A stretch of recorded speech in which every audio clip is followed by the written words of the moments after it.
So the first presentation is about why. Like, why do we do tokenization? And I've just given 5 examples to start with. And some of you will be obvious to you, some will be less obvious. Why tokenize? The most obvious one is that many assets live in a place where basically they have limited access to buyers and sellers and to liquidity. And when they have taken, and there's high inertia, so when they have made these assets tokenized, they can access the global market. That's the most obvious, perhaps, why.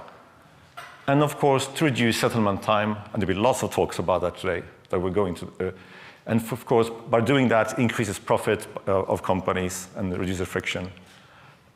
And then, of course, actually, maybe you might know about this, but actually one of the reasons for tokenization is actually not to sell something somewhere else. It's purely for internal efficiency. A corporation that needs to move around money internally between different branches, offices, and they might be moving millions or billions. So if they have to use a legacy infrastructure, that's very expensive. So we will hear from JP Morgan as an example of this. And actually, this might be like a novel use case, but actually, stability of infrastructure is something which has also value. So tokenization, basically, which creates balancing, creates homeostasis and balance. That actually is like a new form of tokenization that's also happening of decentralized systems that need to be stable, reliable.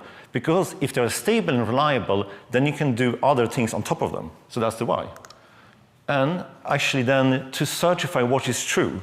Sometimes for financial reasons, sometimes for other reasons, about non-fungible assets, about who owns a property, and so on. All right, so I've given you 5 whys. There are several others. And also now we have bridges between the old world on the left side, plus those currencies, and the new world. So when we say tokenization, we mean making those old assets, fiat, equities, bonds, commodities, real estate, available to trade, to use, to stake on the ledger. And then going backwards, there are wrappers that take those digital assets actually and make them available for people to buy in the old financial system. So there are like this kind of mutual connection to the 2 directions. So we will hear there'll be long, 1-hour discussion about ETPs in the afternoon, exchange-traded products. Okay, so here is a statement I heard from someone from a certain blockchain doing tokenization, and I'll leave it as an exercise for you to guess who it is. Because the real-world asset being tokenized has a specific physical existence, the only thing that matters is that we have like strong legal claim to the asset. The level of decentralization of the blockchain doesn't matter. Like, we just want to have like legal certainty. Well, actually, so there are 2 different dimensions here. The strong legal claim makes this tokenized asset valid. However, if it's decentralized, it also makes it useful. So we need to balance the 2. And it turns out that empirically the answer is, yes, decentralization actually does matter. So basically, I wish I could refer to some physical law. If a blockchain is more decentralized, it will attract more liquidity. But I can't do that, but I can just point to correlation that those that actually are permissionless, they just happen to have much more TVL. So this seems to be by correlation, so that decentralizations attract more liquidity.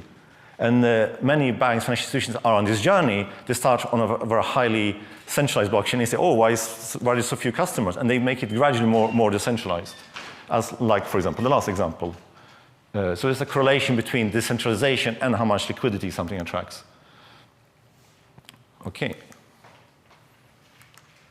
And actually, it turns out you can do a combination. So the ideal solution is decentralization plus compliance.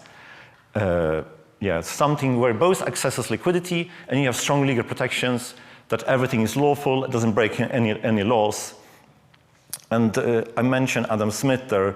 So if Adam Smith were here today, he would say that having assets with constraints, is good insofar it corresponds to an objective reality to follow law, but it's not good if custodians basically abuse their power to block money flows. So he would say, yes, it's fine to constraints, as long as the objective necessity is not abused, basically, because that blocks liquidity.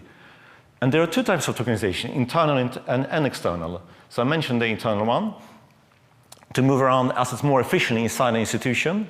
And then of course, there are lots of external, where actually you want others to buy and trade your asset. And now the question is, like, okay, there were lots of talks about tokenization of different assets, so are they actually permissionless?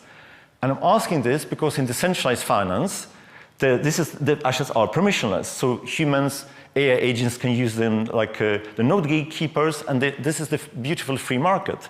However, it turns out that actually most of virtually all tokenized assets are constrained, and they have constraints added on top of them, so they don't have this full freedom. For example, KYC, ML verification, someone can freeze them if something suspicious. Or maybe you have to prove you're an authorized investor in a specific country to trade it. So it turns out that we seem to have like two categories of digital assets, those basically feature from DeFi, fully unconstrained, and those which are tokenized assets that have strings attached.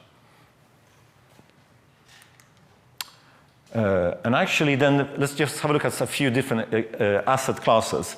So yield-bearing assets, there are lots of them being tokenized, and of course, in a way, it's easier because the yield they provide can also make sure that the system is alive and is basically useful.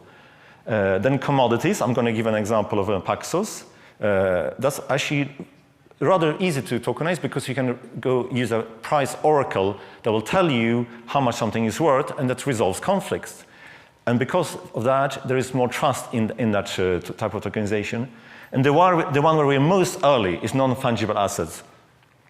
Real estate, whiskey cask, IP collectibles, precious stones, because there you need to do evaluation of everyone individually, and you have to post evaluation on chain. So this is like maybe the biggest opportunity, but that's probably the earliest. And this is like, I wish that's why we don't have any speaker representing the last one yet, because they're still kind of all early stage, but I'm interested in that very much.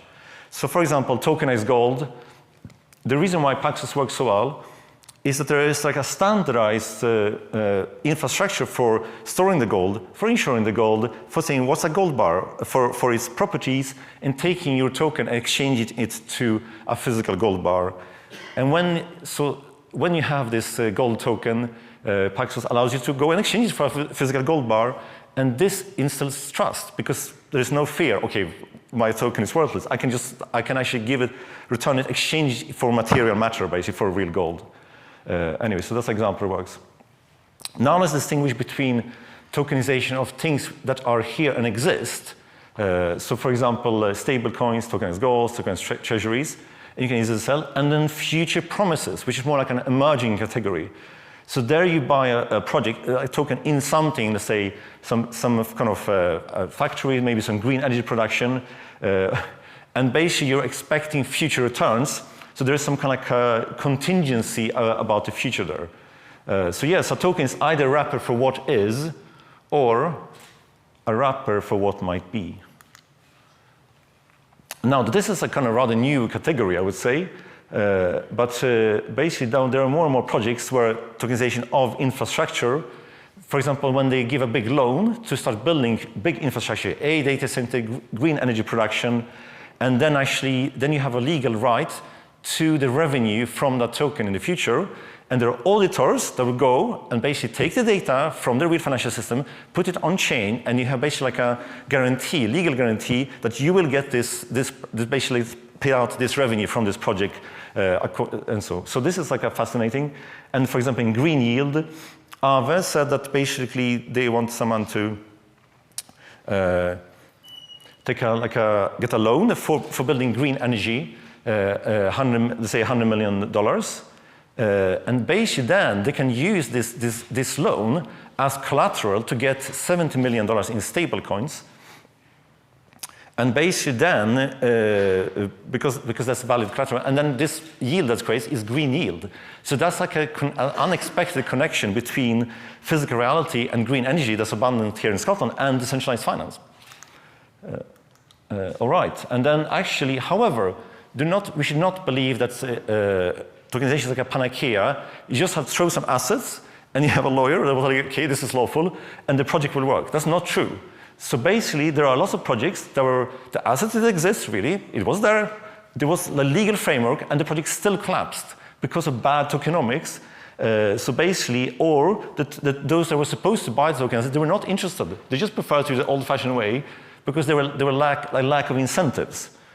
So you have to have like an ecosystem where you have the proper incentives. It's not enough to have the actual assets and the legal framework. You also have to have the cryptoeconomic system with the incentives that will basically convince the buyers to buy it. Otherwise, your tokenization project might just be like stale. Nothing might happen.